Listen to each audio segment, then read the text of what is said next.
Good morning all students. तर जसंही आपण काल मागच्या लेक्चरमध्ये क्रॉस पॉलिनेशन बघितलं होतं आणि क्रॉस पॉलिनेशनमध्ये जो एक त्याचा ड्रॉबॅक होता, क्रॉस पॉलिनेशनचा ड्रॉबॅक एकच, तो म्हणजे की क्रॉस पॉलिनेशनमध्ये त्या ठिकाणी काही प्लांट्स हे युनिसेक्सुअल असतात. एकतर ते त्यांच्यामध्ये मेल गॅमेट फॉर्मेशन होतं, अदरवाईज त्यांच्यामध्ये फिमेल गॅमेट फॉर्मेशन होतं. मग अशा वेळेस त्यांच्या फर्टिलायझेशनसाठी म्हणजे त्यांचे गॅमेटचं फ्युजनसाठी आपल्याला एक्सटर्नल एजन्सीची गरज पडते. मग या एक्सटर्नल एजन्सीजमध्ये आपण दोन प्रकारे चर्चा केली होती. नंबर एक म्हणजे अबायोटिक आणि नंबर दोन म्हणजे बायोटिक. अबायोटिकमध्ये आपण दोन कन्सेप्ट घेतले होते, एक म्हणजे वॉटर घेतलं होतं, दुसरं म्हणजे एअर घेतलं होतं. आणि बायोटिकमध्ये आपण बर्ड्स घेतले होते, काही इन्सेक्ट्स घेतले होते, त्याचबरोबर बॅट याचा सुद्धा समावेश आपण त्या ठिकाणी केलेला होता. मग जसंही तुम्हाला माहिती आहे की त्या ठिकाणी पहिला आपण कन्सेप्ट या ठिकाणी अबायोटिकचा घेऊ. अबायोटिकमध्ये त्या ठिकाणी फर्स्ट आपण दोन कन्सेप्ट बघितले होते की pollination, the transfer of pollen grain from anther to the stigma of the flower is called as the pollination. For the purpose of that pollination there is the biotic and abiotic factors. In that abiotic factor there is the presence of the water as well as there is the presence of the air medium is also there. So in that water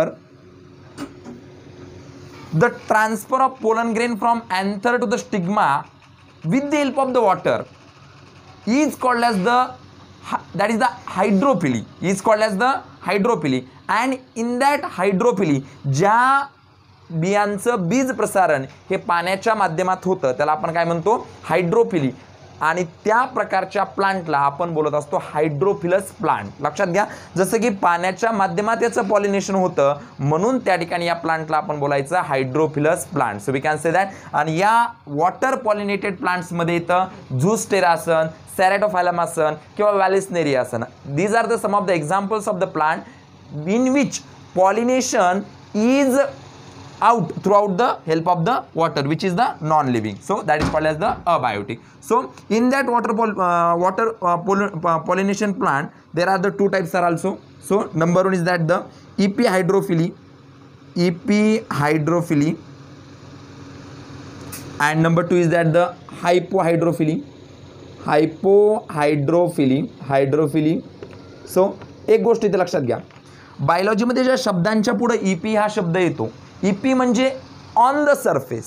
EP का मतलब क्या होता है, on the surface. Okay, जर यांचं pollination, यांच्या गॅमेटचं pollination तुम्हाला चांगल्या पद्धतीत माहिती आहे, प्लांट्समधले गॅमेट, मेल गॅमेट कोणता, microspore, that is called as the pollen grain which is also the haploid and another but one that is the converse female gamete that is called as the megaspore which is also the haploid. And if there is the fusion of that megaspore and microspore, there is called as the fertilization which form the zygote, that is called as the oospore. So epihydrophily, जर गॅमेटचं fusion जर on the surface of the water झालं, that is the ईपीचा मतलबच काय होतो, on the surface. So on the surface of the water, pollination on the surface of the water, pollination on the surface of the water, surface of the water, surface of water. And second but one that is called the hypo का मतलब होता है below the surface, that is the पाण्याच्या आतमध्ये, in the deep of the water. So we can say that in the deep of the water, deep of water. Okay, आता या ठिकाणी EP हायड्रोफिलीमध्ये मी example देतो प्लांटचं झूस्टेरा. ओके, झूस्टेरा, आणि झूस्टेरा म्हणजे दुसरं तिसरं काही नसून पाण्यामध्ये येणारं गवत, ज्याला आपण वॉटर ग्रास असं म्हणतो. जमिनीवर येणारं गवत वेगळ्या पद्धतीचं असतं आणि पाण्यावर येणारं गवत हे वेगळ्या पद्धतीचं असतं. तुम्ही म्हणशाल सर पाण्यामध्ये येणारं गवत आणि जमिनीवर येणारं गवत यांच्यामध्ये काय फरक आहे.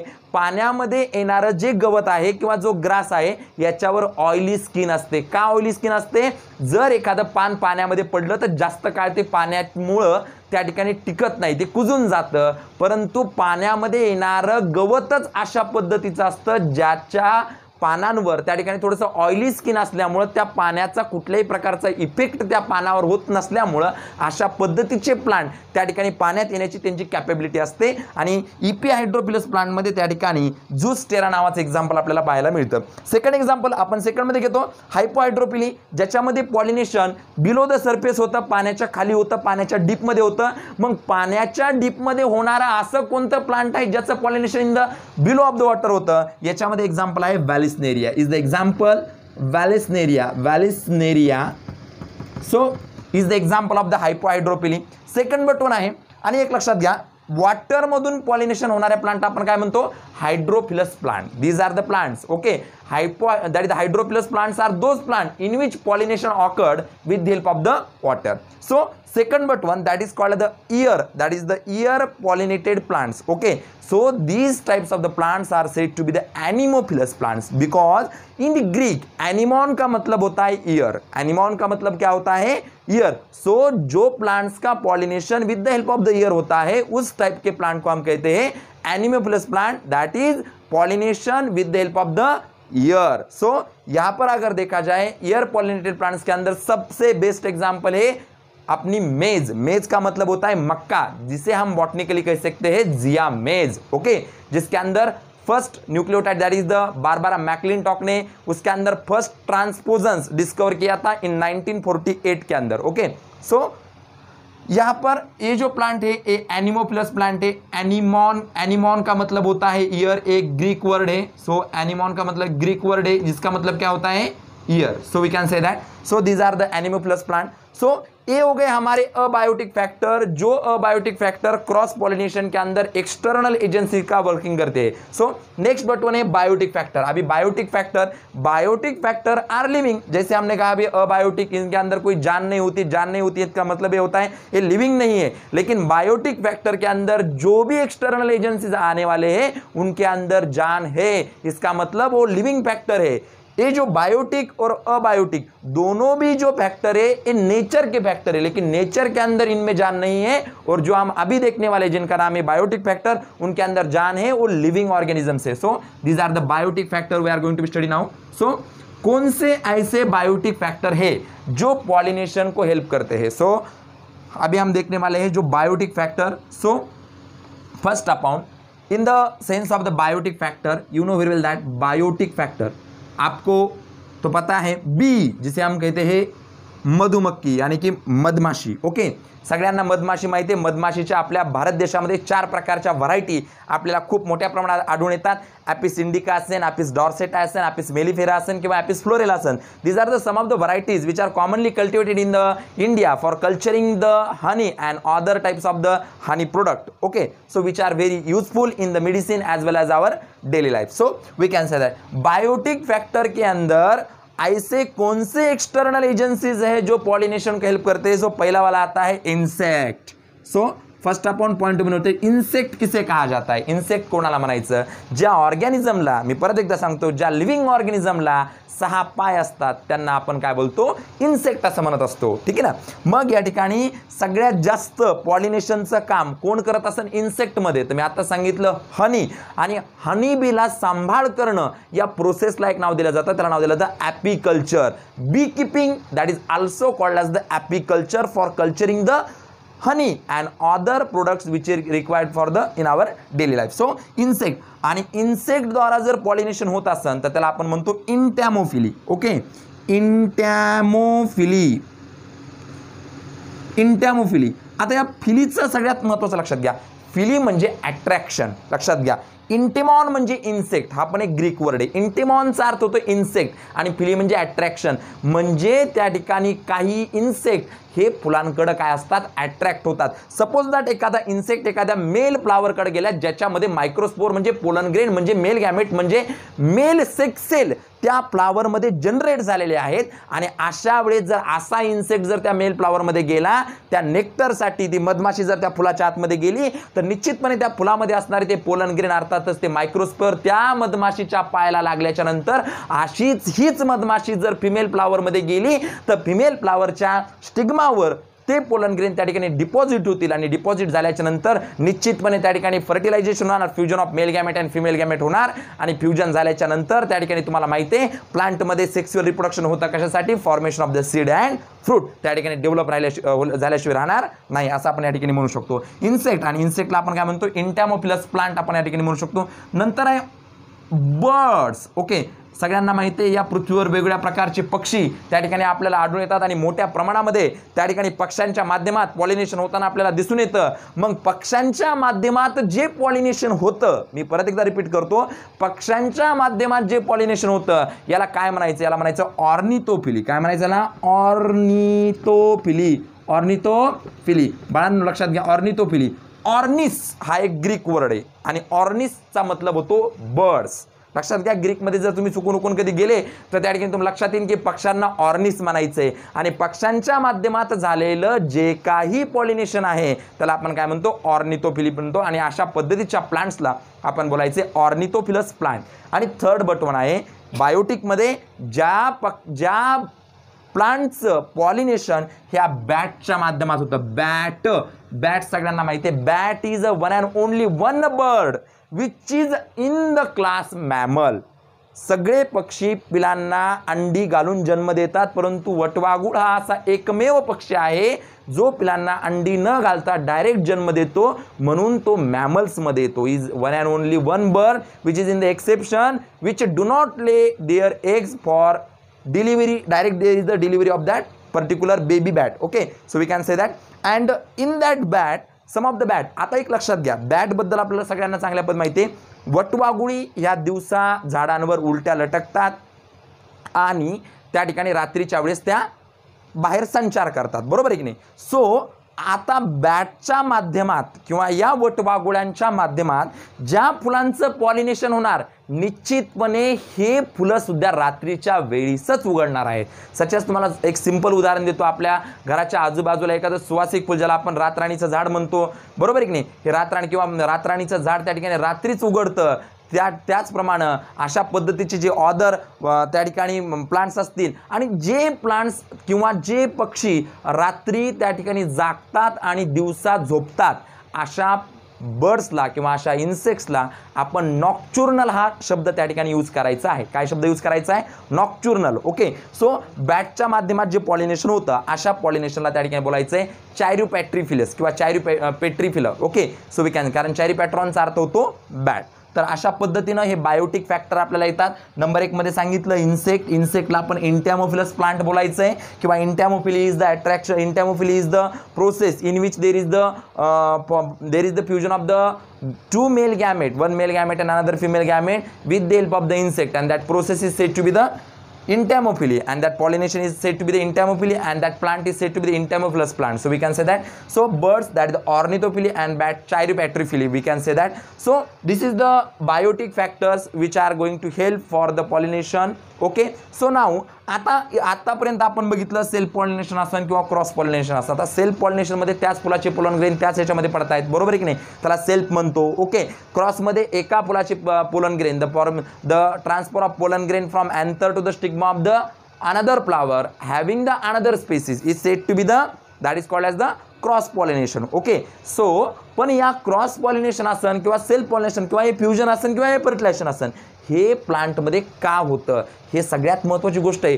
कारण या ठिकाणी आपण जे फ्रूट्स खातो किंवा जे प्लांट्सला त्या ठिकाणी फ्रूट्स येतात, बरोबर, किंवा सीड्स येतात, हे सीड्स आणि फ्रूट्स म्हणजे त्या ठिकाणी प्लांटमध्ये होणारं सेक्स्युअल रिप्रोडक्शनचं एंड प्रोडक्ट आहे. आपण ज्या पद्धतीने ह्युमन बिंगचा विचार करतो, ह्युमन बिंगमध्ये सेक्स्युअल रिप्रोडक्शन झाल्याच्या नंतर formation of the baby child, it is although the baby girl or baby okay male, but या ठिकाणी फ्लावर्समध्ये जे सेक्स्युअल रिप्रोडक्शन होतं, या फ्लावर्समध्ये होणाऱ्या सेक्स्युअल रिप्रोडक्शनचं एंड प्रोडक्ट काय असन तर ते दुसरं तिसरं काही नसून त्या ठिकाणी formation of the seed and formation of the fruit या ठिकाणी आपण सांगू शकतो. म्हणजेच आता या ठिकाणी सीड्स आणि फ्रूट फॉर्मेशन होणं हे एंड प्रोडक्ट आहे कशाचं? सेक्स्युअल रिप्रोडक्शनचं. ओके, याच्यामध्ये आपण डबल फर्टिलायझेशन नावाची प्रोसेस बघितली होती आणि या डबल फर्टिलायझेशन नावाच्या प्रोसेसमध्ये तुम्हाला मी सांगितलं होतं की ही असते फिमेल गॅमेटोफाईट. या फिमेल गॅमेटोफाईटमध्ये त्या ठिकाणी वरच्या बाजूला वरचा जो एंड असतो याला आपण म्हणतो चलायझल एंड. कुणाचा? Chalazal end of the embryo sac or female gametophyte. Okay, आणि खालच्या बाजूला त्या ठिकाणी असतात त्या ठिकाणी 3 सेल. या 3 सेलपैकी या खालच्या 2 सेल्सला आपण काय म्हणतो? सिनर्जिड्स. काय बोलतो त्याला आपण?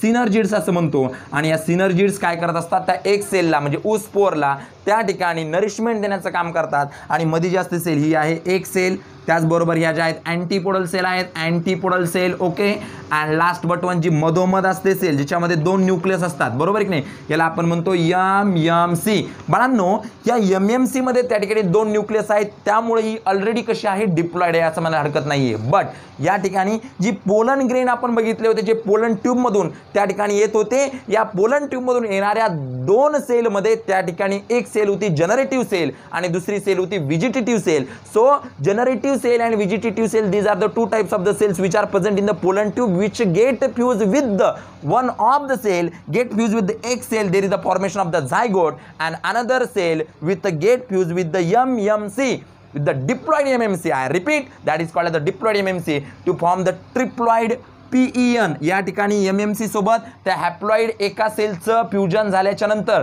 ती हॅप्लॉइड आणि हे diploid, so N+2N that is the 3N, आणि तयार झालं होतं PEN, that is called as primary endosperm nucleus. लक्षात घ्या, परत एकदा शब्द बोलतो मी, PEN दॅट इज MMC ही कधी असते, फर्टिलायझेशनच्या अगोदर, ती कशी आहे, डिप्लॉइड, परंतु फर्टिलायझेशन झाल्याच्या नंतर MMC राहिली का. MMCचा मतलब काय सांगितला, मेगास्पोअर मदर सेल. मेगास्पोअर मदर सेल कधीपर्यंत, जोपर्यंत तिचं फर्टिलायझेशन होत नाही. फर्टिलायझेशन झाल्याच्या नंतर ही बनते ट्रिप्लॉइड. ट्रिप्लॉइडचं काय सांगितलं अर्थ मी, 3N, आणि ट्रिप्लॉइड जी फर्टिलायझेशन झाल्याच्या नंतर बनली तिचं नाव आहे PEN, ज्याला आपण म्हणतो प्रायमरी एंडोस्पर्म न्यूक्लियस. आणि ही प्रायमरी एंडोस्पर्म न्यूक्लियस त्या ठिकाणी त्या प्लांटमध्ये तयार झालेल्या त्या झायगोटला, ज्याचं सीड किंवा फ्रूट त्या ठिकाणी तयार होणार आहे, अशा ठिकाणी ती नरिशमेंट देण्याचं एक महत्त्वाचं काम या ठिकाणी एंडोस्पर्म करत असतं, या ठिकाणी मी सांगतोय.